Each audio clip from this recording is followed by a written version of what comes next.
আমার চেতনা যেন একটি রূপালী ইলিশ, ইচ্ছে করলেই তাকে রূপালী তিতাস নদী থেকে তুলে আনা যায়। তিতাস নদীর অববাহিকায় বেড়ে ওঠা যে কবি বাংলা সাহিত্যকে গভীরতম আবেগে, লোকজ ঐতিহ্য আর নান্দনিকতায় সমৃদ্ধ করেছিলেন, যে কবি পলিমাটির সুবাস আর আধুনিকতার মেলবন্ধনে শিখিয়েছিলেন শেকড়ের গৌরব, তিনি আল মাহমুদ।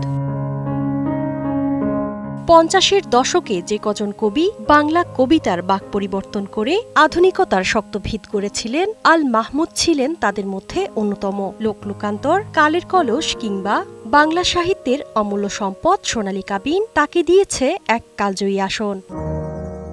কেবল কলমযুদ্ধই নয়, 1971 সালে অস্ত্র হাতে মহান মুক্তিযুদ্ধেও সরাসরি অংশ নেন আল মাহমুদ। কাজ করেছেন প্রবাসী সরকারের প্রতিরক্ষা মন্ত্রণালয়ে। পরবর্তীতে সাংবাদিক হিসেবেও রেখেছেন অকুতোভয় ভূমিকা। দৈনিক গণকণ্ঠের সম্পাদক হিসেবে তার আপসহীন অবস্থান তৎকালীন সময়ে তৈরি করেছিল এক নূতন ইতিহাস। গ্রামীণ লোকসমাজ এবং সামাজিক দায়বদ্ধতা, সংস্কৃতি, সামাজিক সংস্কৃতি এবং লোক সংস্কৃতি ইত্যাদি নানান বিষয়ে তিনি ফুটিয়ে তুলেছেন। তিনি এখানে নদীর কথা বলেছেন, পাখির কথা বলেছেন, মাটির কথা বলেছেন। 11 জুলাই আধুনিক বাংলা সাহিত্যের এই প্রবাদ পুরুষের 90তম জন্মবার্ষিকী। কবির জন্মদিন উপলক্ষে তার জন্মস্থান ব্রাহ্মণবাড়িয়ায় আয়োজন করা হয়েছে 3 দিনব্যাপী স্মরণ উৎসব। বাংলা সাহিত্যের বিভিন্ন শাখায়, আমি আগেই বলেছি, বিভিন্ন শাখায় কবি আল মাহমুদ বিশেষ অবদান রেখেছেন।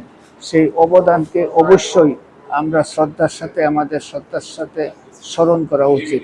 জেলা প্রশাসনের পক্ষ থেকে আয়োজন যেন সফল হয় সে ব্যাপারে আমাদের সহযোগিতা থাকবে এবং অনুষ্ঠানটা যেন সুষ্ঠুভাবে হয়, আমরা এই ব্যাপারে তৎপর থাকবো। উৎসবে থাকছে আলোচনা সভা, কবিতা আবৃত্তি, স্মৃতিচারণ, সাংস্কৃতিক অনুষ্ঠান, বই প্রদর্শনী সহ গবেষণা ভিত্তিক নানা আয়োজন।